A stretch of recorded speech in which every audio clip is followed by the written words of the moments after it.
MOI base पे जो आपने मेरे से मांगा था वो इंग्लिश प्रोफिशिएंसी लेटर मांगा था कि आपके जो यूनिवर्सिटी है उनका इंग्लिश प्रोफिशिएंसी लेटर चाहिए होगा, तो वो मुझे दूसरा, जाने वालों को ये बताएं कि आपने कन्वर्जन तो नहीं की अपने कोर्स में। नहीं, ये मुझे सर, और सबसे बड़ी बात ये थी कि यूके का जो प्रोसीजर था ना वो थोड़ा सा स्मूथ था, इतना टाइम टेकिंग नहीं था। तो आप ये भी बता दें कि आपने इनिशियल डिपॉजिट कितना दिया यूनिवर्सिटी का, हर्टफोर्डशायर आपकी यूनिवर्सिटी है। अच्छा, अभी आप ये बताएं कि एमओआई पे आपने अप्लाई किया है, तो जो परसेप्शन बना हुआ है कि जो एमओआई पे अप्लाई करते हैं उनका जो है एम्बेसी इंटरव्यू आता ही आता है और रिजेक्शन आती है, कि आपको ये चीज़ फेस करना पड़ी है? कि मेरा वीज़ा अल्हम्दुलिल्लाह 3 दिन में एमओआई के बेस पे आ गया था। और दूसरी बात ये कि अस्सलाम वालेकुम। आज हम आपके साथ हमारी सक्सेस स्टोरी शेयर करेंगे। हमारा यूके का वीज़ा लगा है, तो हमारे साथ है हमारे स्टूडेंट आसिम। सबसे पहले आसिम, आपको बहुत ज़्यादा मुबारक हो। तो दूसरा, हम जो है वो अब इनके साथ मुख्तलिफ किस्म के सवालात करेंगे, इनकी सारी जर्नी जो है वो आपके साथ डिस्कस करेंगे।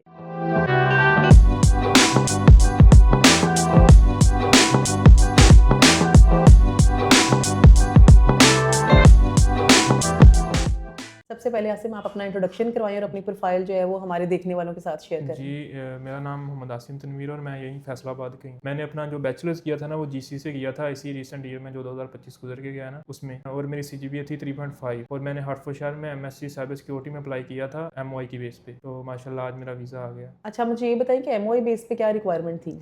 मैम, एमओआई बेस पे जो आपने मेरे से मांगा था वो इंग्लिश प्रोफिशिएंसी लेटर मांगा था कि आपके जो यूनिवर्सिटी है उनका इंग्लिश प्रोफिशिएंसी लेटर चाहिए होगा, तो वो मुझे 1-2 दिन में मिल गया था, मैंने आपको प्रोवाइड किया। और बेसिकली मेरे जो एफएससी थी ना उसमें परसेंटेज थी जो इंग्लिश की 97%, जिसकी वजह से मुझे ज़्यादा एज मिला कि मेरा एमओआई की बेस पे एडमिशन हो गया इस यूनिवर्सिटी के अंदर। ठीक है। दूसरा, जाने वालों को ये बताएं कि आपने कन्वर्जन तो नहीं की अपने कोर्स में। नहीं, ये मुझे सर आमर ने भी और आपने भी मुझे ये गाइड किया था कि आपने अपनी फील्ड के रिलेटेड ही आपने ना एमएससी में कोई कोर्स जो सिलेक्ट करना है, तो इसलिए मैंने एमएससी साइबर सिक्योरिटी ही सिलेक्ट किया था आपकी रिकमेंडेशन पे। अल्हम्दुलिल्लाह इस वजह से ही वीज़ा चांसेस इंक्रीज़ हुए हैं। और आप दूसरे स्टूडेंट्स को भी यही गाइड करते हैं कि आप कन्वर्जन ना करें और अपनी जो प्योर फील्ड है ना उसके अंदर ही नेक्स्ट जो अपनी स्टडीज़ है ना उनको कंटिन्यू करें। ठीक है। अच्छा, अब मुझे ये बताएं कि आपने जो है वो टॉप 7 के बारे में कैसे जाना, कैसे आपको पता चला कि टॉप? मैं जब अपनी स्टडी कर रहा था ना बैचलर्स, तब से ही मुझे था कि मैंने जाना है मास्टर्स करने बाहर। तो मैं सर आमर की वीडियो देखता था कि यूके की और दूसरे कंट्रीज़ की, और जब मैंने आगे कंसल्ट किया तो मेरा खुद इंटरेस्ट था यूके का, और एक सर ने भी गाइड किया कि आपकी प्रोफाइल अच्छी है, आपको यूके ही सिलेक्ट करना चाहिए, आप उधर मजीद अपॉर्चुनिटीज़ जो है ना वो फाइंड आउट कर लोगे खुद ही। तो इसलिए मैंने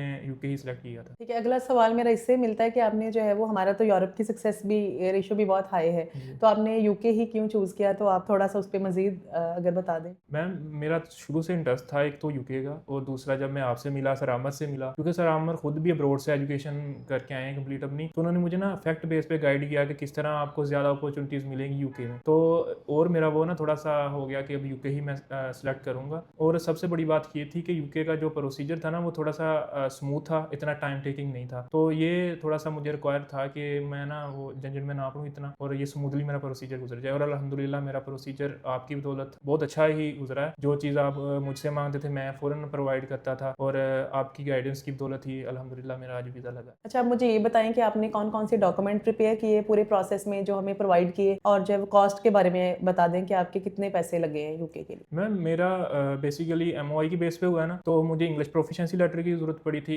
और रिकमेंडेशन लेटर की ज़रूरत पड़ी थी। वो मैंने आपको प्रोवाइड कर दिए थे, 3 रिकमेंडेशन लेटर अपनी प्रीवियस यूनिवर्सिटी से। और उसके अलावा मुझे अपनी बैचलर्स की डिग्री और दूसरी एफएससी और मैट्रिक की डिग्रीज की ज़रूरत पड़ी थी, वो मैंने आपको प्रोवाइड की थी। और ऐसे और कोई तो डॉक्यूमेंट्स की ज़रूरत नहीं पड़ी थी। बाकी कॉस्ट जो है वो तकरीबन ऑलमोस्ट मेरी 4 से 4.5 मिलियन ऑलमोस्ट लग गया सारे प्रोसीजर के ठीक है। अंदर। तो आप ये भी बता दें कि आपने इनिशियल डिपॉजिट कितना दिया यूनिवर्सिटी का, हर्टफोर्डशायर आपकी यूनिवर्सिटी है। मैम, इनिशियल डिपॉजिट मुझे आपने गाइड किया था कि मैक्सिमम दो, इससे वीज़ा चांसेस भी इंक्रीज होंगे और आपके लिए इधर जाके मसला नहीं आएगा इतना ज़्यादा, तो इसलिए मैंने 10,000 पाउंड इधर से ही ना पे कर दिया था हर्टफोर्डशायर को। और जो वो अनसर्टन जो हो रहा था हालात और सिचुएशन, उस वजह से इसका बड़ा फ़र्क पड़ा है कि जब मैंने इनिशियल ज़्यादा दिया ना तो यूनिवर्सिटी में ने भी मुझे प्रेफर किया है कि मेरा इनिशियल ज़्यादा है और इस बच्चे को कैश मिलना चाहिए, और मुझे स्मूथली उन्होंने कैश भी दिया, कोई हर्डल नहीं पेश आई ड्यूरिंग कैश, और ये यूनिवर्सिटी ने भी मुझे पूरा कोऑपरेट किया। ठीक है। अच्छा, अभी आप ये बताएं कि एमओआई पे आपने अप्लाई किया है, तो जो परसेप्शन बना हुआ है कि जो एमओआई पे अप्लाई करते हैं उनका जो है एम्बेसी इंटरव्यू आता ही आता है और रिजेक्शन आती है, तो आपने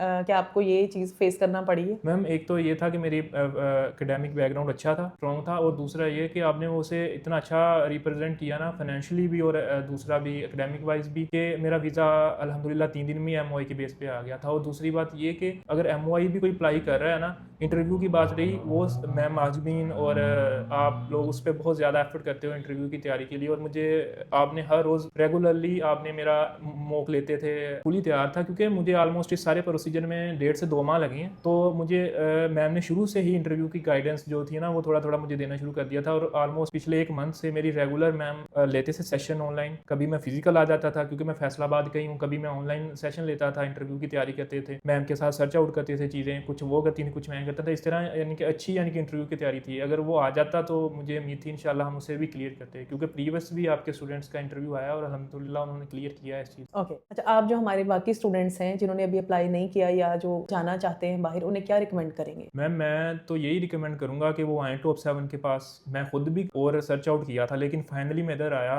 और मैंने ये अपना जो केस था इधर से अपना मैंने कंटिन्यू किया। एक तो मुझे बहुत अच्छा गाइडेंस आपने दी थी, जिस वजह से मैंने यहाँ से स्टार्ट किया, और दूसरी बात ये थी कि आप हर स्टूडेंट को उसकी प्रोफाइल के लिहाज से जज करते हो, एक सेम वे से नहीं लेके चलते। तो ये मुझे बहुत अच्छी चीज़ लगी थी कि आप हर एक को फेयर होकर बताते हैं कि किस तरह आपको केस हम कंटिन्यू कर सकते हैं, और किस यूनिवर्सिटी में आप जा सकते हो, किस कोर्स में आपके मैक्सिमम चांसेस हैं, और किस तरह आप वीज़ा चांसेस को आप इंक्रीज कर सकते हो। ये चीज़ मुझे आपकी बहुत अच्छी लगी थी। ओके, बस हम अब आपसे आखिरी सवाल करते हैं कि यूके का वीज़ा तो आपको मिल गया है, इंशाल्लाह आप पहुंच जाएंगे और स्टडी भी वहाँ पे जारी कर लेंगे, तो आपके जो है फ्यूचर प्लान्स क्या हैं कि आफ्टर स्टडी जो है वो आप क्या करते हैं फ्यूचर में? जैसे कि मैम मेरा पहले ही एकेडमिक स्ट्रॉन्ग है, बैचलर्स एफएससी हर लिहाज से, तो मेरा तो मैं अपना masters first of all complete करूंगा साइबर सिक्योरिटी के अंदर, और ये यूनिवर्सिटी इतनी अच्छी है, मैंने इसके रिलेटेड जो सर्च किया सारी चीज़ें, ये बहुत एफर्ट डालती हैं स्टूडेंट के अंदर, अपॉर्चुनिटीज़ ज़्यादा क्रिएट करती हैं, जैसे कि इंटर्नशिप वगैरह। तो मैं फर्स्ट ऑफ ऑल उधर एक्सपीरियंस भी लूँगा, और उसके बाद किसी अच्छी जगह पे अपनी जॉब वगैरह कंटिन्यू करूँगा। बैंकिंग के अंदर भी कर सकते हैं, और दूसरे जो सिक्योरिटी के अदारे हैं उनके अंदर बंदा जॉब फाइंड आउट कर सकता है और उन्हें सर्व कर सकता चलिए, थैंक यू। है।